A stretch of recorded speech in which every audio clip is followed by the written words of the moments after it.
যখন তুমি জানো যে তুমি ভুল ট্রেনে উঠে পড়েছো, তখন তোমার উচিত সব থেকে কাছের স্টেশনে নেমে যাওয়া, কারণ সফর যত লম্বা হবে ফিরে আসা ঠিক ততটাই ব্যয়বহুল। আখির জন্য কি এবার তবে ভেঙে যেতে চলেছে রাজার সংসার? হ্যাপি ওয়ার্স, কখনো কি ভেবেছেন একজন চলে যাওয়া মানুষও কিভাবে কারো জীবনে ঝড় তুলে দিতে পারে?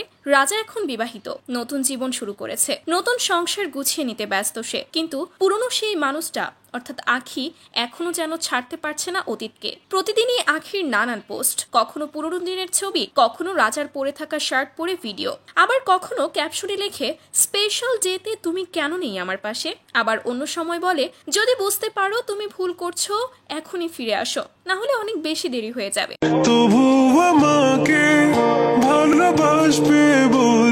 আখির এই কথাগুলো কি সত্যিই রাজাকে ফেরানোর চেষ্টা, নাকি পুরনো সম্পর্ককে জিইয়ে রাখার একটা ব্যর্থ প্রচেষ্টা? এদিকে আখির এসব পোস্ট দেখে অশান্ত হয়ে উঠেছে রাজার নতুন সংসার।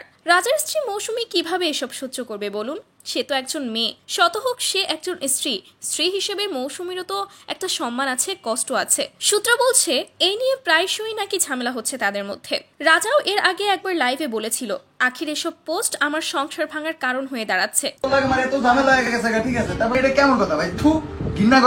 যাই হোক ভিউয়ার্স, আপনাদের কি মনে হয় আখি কি সত্যি এখনো রাজাকে ফিরে পেতে চায়, নাকি নিজের একাকিত্ব ঢাকতে এসব করছে সে?